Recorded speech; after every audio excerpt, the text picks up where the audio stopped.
Teraz sa na chvíľu prenesieme o 2000 rokov späť.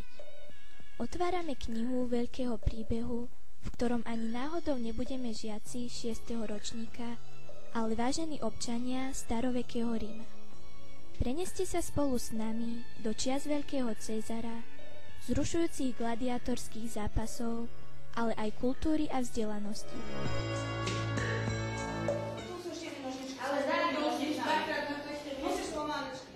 Začíname.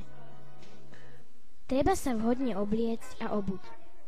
Ušiť sandále nie je ľahké. Základom je dobre obkresliť nohu, presne vystrihnúť podošvu, navliecť šnúrky a nakoniec zaväzovanie na nohu. Tak to bola fúška. Rímania jedli samé dobré veci, olivy, sír, ďatle, hrozno, oriešky. No recept na staroveké palacinky bol akýsi čudný. Mlieko a samé vajcia. Takto sa nám nepodarilo. Rím, nerím, dali sme tam múku. Po varení prišlo na rad obliekanie. Všetko je na internete, tak sme sa presne podľa videa obliekali. Natiahnuť bielu plachtu, prehodiť cez ľavé rameno, prichytiť, náramky, ozdoby, veniec na hlavu. Skoro mi oči z jamok vypadli. Ďaditeľka, že Ave Cezar. Prach to je cena slávy a sláva v prachu stojí slávny Rím.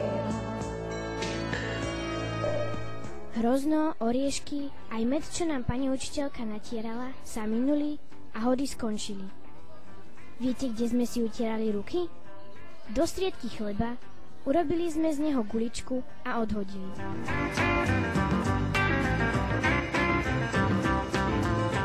Skvelý rímsky projekt sa končí. Užili sme si veľa zábavy. A ako sú na tom naše vedomosti? Na istej hostine bol jeden tyviak, ktorého keď rozrezali, tak z brucha mu vyleteli živé vtáky. The project is about Romans wear. They wore a shirt, a toga, a belt, sandals. O Ríme vieme veľa, aj po slovensky, aj po anglicky. Pani učiteľky, kľudne nás môžete otestovať. Hlasovacie zariadenia máme pripravené.